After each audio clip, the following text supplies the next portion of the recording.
আসসালামু আলাইকুম। সকাল সকাল মেয়ে চা বানিয়ে নিয়ে আসলো, গরম গরম চা, সাথে ছিল টোস্ট বিস্কুট। কারণ সকালবেলা হালকা পাতলা নাস্তা করব এবং নাস্তা করেই চলে যাব বোনের বাসায়, কারণ আজকে বোনের বাসায় পিঠার দাওয়াত সবার। এই তো চলে আসলাম বোনের বাসায়, আর বোনের বাসায় এসে বাচ্চারা খেলাধুলা শুরু করে দিয়েছে। এই দেখুন আমার মেয়ে মহা খুশি। তারপর এই তো পুরা ঘর গ্রানে ম করছে, কারণ বোন রান্নাবান্না করছে। আর এই যে দেখো বোন আমাদের জন্য সালাদ, পোলাও, কারণ বাচ্চারা পোলাও খেতে পছন্দ করে। আর এখানে ছিল দেশি মুরগি আলু দিয়ে ঝোল তরকারি সাদা পোলাওয়ের সাথে, এবং ছিল সবজি, কারণ বাচ্চারা পোলাও খেতে খুব ভালোবাসে, সাথে আমি নিজেও। তারপর খাওয়া দাওয়া শেষ করে আমরা পিঠার ইন্তেজাম শুরু করে দিলাম। আর এদিকে বোন মিঠাই কাটা শুরু করে দিয়েছে, আর আম্মু এখন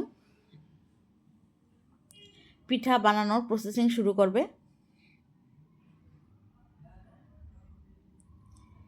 এই যে এখন এই তো চাউলের গুঁড়ি ঢেলে নিলে এবং তার সাথে আতপ চাল অ্যাড করবে, এতে নাকি পিঠা খুব সুন্দর হয়।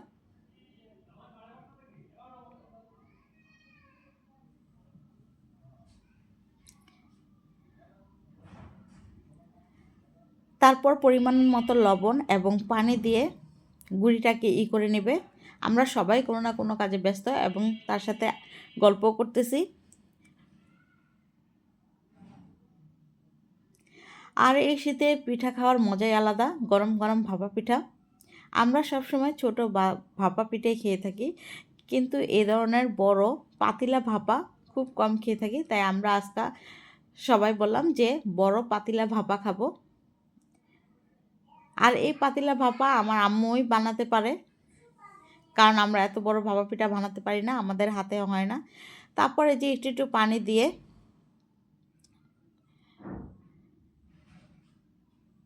গুঁড়িটাকে প্রসেসিং করছে, তারপর এটাকে একটা চালনির মাধ্যমে চেলে নিবে।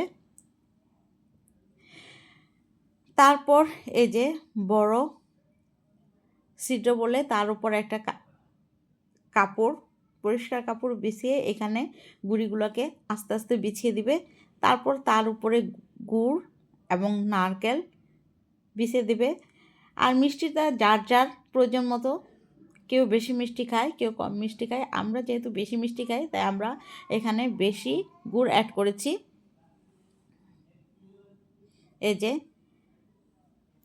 তারপর আবার তার উপরে চালের গুঁড়ি দিয়ে দিব, তারপর আবার মিঠাই এবং নারকেল অ্যাড করব। এইভাবে কয়েকবার করার পর এই যে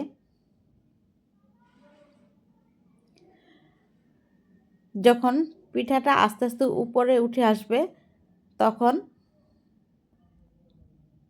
এই যে দেখুন কয়েকবার প্রলেপ দেওয়ার পর পিঠাটা কত উপরে উঠে আসছে। এভাবে কয়েকটা আস্তে দেবে। আর এখানে পাতিলায় অলরেডি পানি নিয়ে আসছে। এই যে হয়ে যাওয়ার পরে তারপরে এইভাবে কাপড় দিয়ে ঢেকে পাতিলার উপর বসিয়ে পাতিলার মুখগুলো আটকে দিবে আটা বা ময়দার সাহায্যে, যাতে ভাপটা বেরিয়ে না আসে। এই যে আর এই পিঠাটা খাওয়ার মজাই আলাদা। তারপর এই যে আম্মু চুলায় এটা বসিয়ে দিল। আর এই তো হয়ে গেল আমাদের গরম গরম ভাপা পিঠা। পুরা ঘর পিঠার গ্রানে মোমো করছে।